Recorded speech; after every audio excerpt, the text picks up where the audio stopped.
Polar satellite launch വെഹിക്കിളിനെ polar ഓർബിറ്റിൽ എത്തിക്കാൻ സാധിക്കുന്ന ഭാരം? ഉത്തരം ഏകദേശം 3000 കിലോഗ്രാം.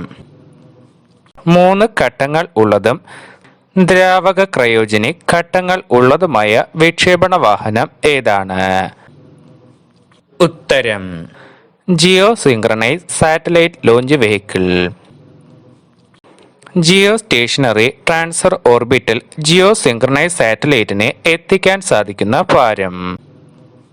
ഉത്തരം 2000 കിലോഗ്രാം. ഇന്ത്യയുടെ ആദ്യത്തെ സമ്പൂർണ്ണ വാണിജ്യ വിക്ഷേപണ വാഹനം ഏതാണ്? ഉത്തരം PSLV C8. PSLV C8 വിക്ഷേപിച്ച ഇറ്റാലിയൻ ഉപഗ്രഹത്തിന്റെ പേര്? ഉത്തരം എജൈൽ. ഇറ്റലിയുടെ എജൈൽ ഉപഗ്രഹം വിക്ഷേപിച്ചതിന് ISRO ചിലവാക്കിയ തുക? ഉത്തരം 70 കോടി രൂപ. ഏത് വിഷയങ്ങളെക്കുറിച്ച് പഠിക്കുന്നതിനുള്ള ഉപഗ്രഹമാണ് എജൈൽ? ഉത്തരം ഗാമ രശ്മികൾ, പൾസർ, സൂപ്പർനോവ എന്നിവയെക്കുറിച്ച് പഠിക്കുന്നതിനുള്ള ഉപഗ്രഹം. എജൈൽ ഉപഗ്രഹത്തിന്റെ ഭാരം? ഉത്തരം 360 കിലോഗ്രാം. ഉപഗ്രഹം വിക്ഷേപിക്കുന്നതിന് അന്താരാഷ്ട്ര വിക്ഷേപണ വിപണിയിൽ ഈടാക്കുന്ന തുക? ഉത്തരം കിലോഗ്രാമിന് $15,000 മുതൽ $20,000 വരെ. ഉപഗ്രഹ വിക്ഷേപണത്തിനും ഒന്നിലധികം ഘട്ടങ്ങളുള്ള റോക്കറ്റുകളുടെ വിക്ഷേപണങ്ങൾക്കും ഉപയോഗിക്കുന്ന ഇന്ത്യൻ വിക്ഷേപണ കേന്ദ്രം? ഉത്തരം Sriharikota rocket launching station, Satish Dhawan space centre, Sriharikota, Andhra Pradesh. Oceansat എന്ന ഉപഗ്രഹത്തിന്റെ വിക്ഷേപണ വാഹനം ഏതാണ്? ഉത്തരം PSLV C13. ഓഷ്യൻ സാറ്റ് ഉപഗ്രഹം എന്നാണ് വിക്ഷേപിച്ചത്? ഉത്തരം 2009 സെപ്റ്റംബർ 23. ഓഷ്യൻ സാറ്റ് ഉപഗ്രഹത്തിന്റെ ഭാരം? ഉത്തരം 952 കിലോഗ്രാം. ഓഷ്യൻ സാറ്റിന്റെ ചിലവ്? ഉത്തരം 70 കോടി രൂപ. ഓഷ്യൻ സാറ്റ് 1 ഉപഗ്രഹത്തിന്റെ സേവന കാലാവധി എത്രയാണ്? ഉത്തരം 10 വർഷം. ഭൂമിയുടെ അപരൻ എന്ന പേരിൽ അറിയപ്പെടുന്ന ഉപഗ്രഹം ഏതാണ്? ഉത്തരം ശനിയുടെ ഉപഗ്രഹമായ ടൈറ്റാൻ. പ്രകാശത്തിന് പോലും മുക്തമാകാനാവാത്തത്ര ഗാഢമായ ഗുരുത്വാകർഷണമുള്ള ബഹിരാകാശ പ്രതിഭാസം? ഉത്തരം തമോഗർത്തം. സൂര്യ സിദ്ധാന്തം എന്ന വാന നിരീക്ഷണ ശാസ്ത്ര ഗ്രന്ഥം രചിച്ച പ്രാചീന ഇന്ത്യൻ ശാസ്ത്രജ്ഞൻ ആരാണ്? ഉത്തരം ആര്യഭടൻ. ആസ്ട്രോമെഡി എന്നാൽ എന്താണ്? ഉത്തരം ആകാശത്തിൽ ഒരു നക്ഷത്രത്തിന്റെ സ്ഥാനം കൃത്യമായി നിർണയിക്കുകയും ആ സ്ഥാനത്തിനുണ്ടാകുന്ന മാറ്റം നിരീക്ഷിക്കുകയും ചെയ്യുന്നതിനെ ആസ്ട്രോമെട്രി എന്ന് പറയുന്നു. നക്ഷത്രങ്ങളുടെ ഈറ്റില്ലം? ഉത്തരം നെബുലകൾ.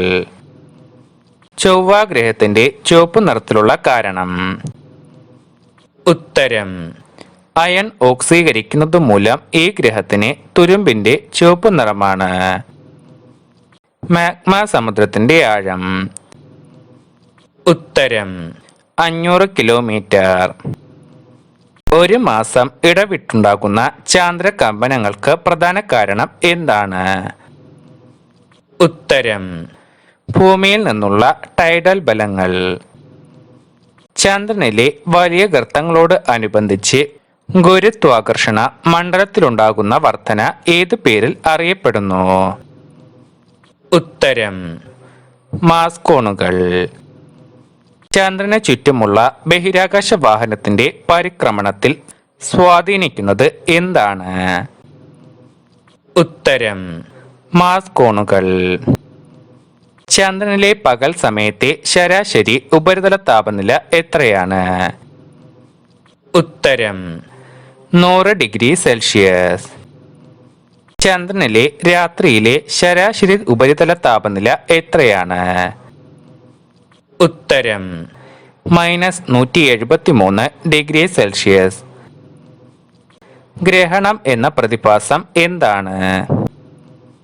ഉത്തരം സൂര്യൻ, ചന്ദ്രൻ, ഭൂമി എന്നിവ ഒരേ നേർരേഖയിൽ വരുന്നതാണ് ഗ്രഹണം എന്ന പ്രതിഭാസം.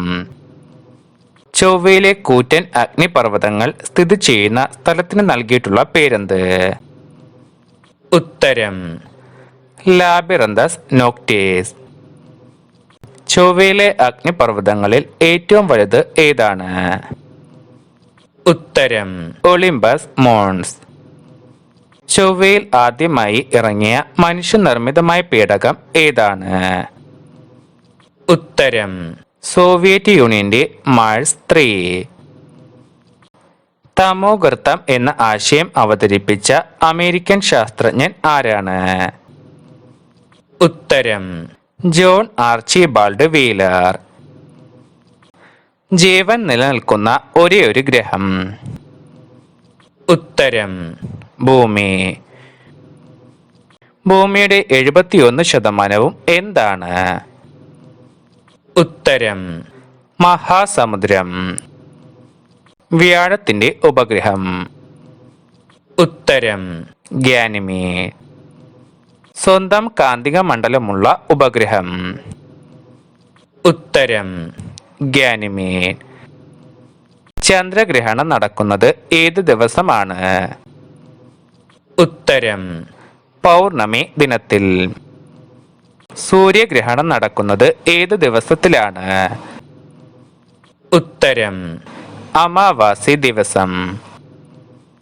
ഗ്രഹങ്ങളുടെ ആവർത്തനം വിശദീകരിക്കുന്നത് എന്ത് ഉപയോഗിച്ചാണ്? ഉത്തരം സാരോസ് ചക്രം ഉപയോഗിച്ച്.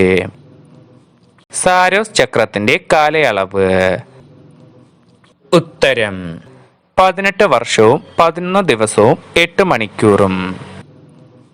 ചന്ദ്രനിലെ ലിബറേഷൻ എന്ന് പറയുന്നത് എന്തിനെയാണ്?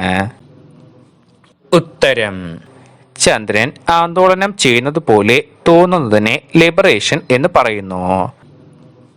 പ്ലാനറ്റ് ഷൈൻ എന്ന പ്രതിഭാസം ഏത് ദിനങ്ങളിലാണ് കൂടുതൽ വ്യക്തമായി കാണാനാകുന്നത്? ഉത്തരം അമാവാസിയോട് അടുത്ത ദിവസങ്ങളിൽ. ചന്ദ്രനും സൂര്യനുമെല്ലാം വലിയ ഗോളരൂപമുള്ള പാറകളാണെന്ന് സമർത്ഥിക്കാൻ ആദ്യമായി ശ്രമിച്ചത് ആരാണ്? ഉത്തരം ഗ്രീക്ക് ചിന്തകനായ അനക്സിഗൊരാസ്. ചന്ദ്രന്റെ ചിത്രങ്ങളിൽ പ്രകാശമാനമായ ഭാഗങ്ങൾ ഏത് പേരിൽ അറിയപ്പെടുന്നു? ഉത്തരം ടെറേ.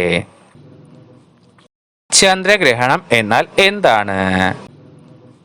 ഉത്തരം സൂര്യനും ചന്ദ്രനും ഇടയിൽ ഭൂമി വരുമ്പോൾ ഭൂമിയുടെ നിഴൽ ചന്ദ്രനിൽ പതിയുന്നതാണ് ചന്ദ്രഗ്രഹണം.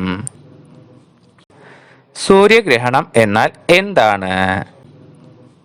ഉത്തരം ചന്ദ്രൻ ഭൂമിയുടെയും സൂര്യന്റെയും ഇടയിൽ വരുന്നതിനാൽ ഭൂമിയിൽ ചന്ദ്രന്റെ നിഴൽ വീഴുന്നതാണ് സൂര്യഗ്രഹണം.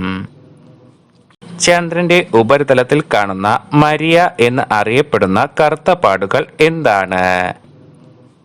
ഉത്തരം ബസാൾട്ട് ലാവകൾ ഒഴുകിയിറങ്ങി രൂപപ്പെട്ടവയാണ് ഈ കറുത്ത പാടുകൾ. ടെറേ എന്നാൽ എന്താണ്? ഉത്തരം ചന്ദ്രന്റെ ഉപരിതലത്തിലെ തെളിഞ്ഞ ഭാഗങ്ങളെ ടെറേ എന്ന് പറയുന്നു. റിഗോലിത്ത് എന്നാൽ എന്താണ്? ഉത്തരം ചന്ദ്രന്റെ പുറന്തോടിനു മുകളിലായി ഒരു പുതപ്പ് പോലെയും ഇരുണ്ട ഗോലി പോലെയുമുള്ള പാറക്കഷ്ണങ്ങളുടെയും ഒരു ആവരണമുണ്ട്. ഇതാണ് റിഗോലിത്ത്. റിഗോലിത്തിന്റെ താഴെയുള്ള ഭാഗം അറിയപ്പെടുന്ന പേര്? ഉത്തരം മെഗാ റിഗോലിത്ത്. റിഗോലിത്തിൽ ഹൈഡ്രജന്റെ അളവ് വളരെയധികമെന്ന് കണ്ടെത്തിയ ഉപകരണം? ഉത്തരം lunar പ്രോസ്പെക്ടറിന്റെ neutron spectrometer. Kalpana Chawla ജനിച്ചത് എവിടെയാണ്? ഉത്തരം 1961 ജൂലൈ 1 ഹരിയാനയിലെ കർണാലിൽ. കൽപ്പന ചൗളയുടെ ഭർത്താവിന്റെ പേര്? ഉത്തരം ജീൻ പിയറി ഹാരിസൺ. കൽപ്പന ചൗള ഭ്രമണപഥത്തിലെത്തിച്ച നാസയുടെ കൃത്രിമ ഉപഗ്രഹം ഏതാണ്? ഉത്തരം സ്പാർട്ടൻ 204. കൽപ്പന ചൗളയുടെ രണ്ടാമത്തെ ബഹിരാകാശ യാത്രയുടെ ഗവേഷണ ദൗത്യം? ഉത്തരം ബഹിരാകാശത്തിൽ അനുഭവിക്കുന്ന ഭാരമില്ലായ്മയെ പറ്റിയുള്ള ഗവേഷണം. രാകേഷ് ശർമ്മ ജനിച്ചത് എവിടെയാണ്? ഉത്തരം പഞ്ചാബിലെ പാട്യാലയിൽ.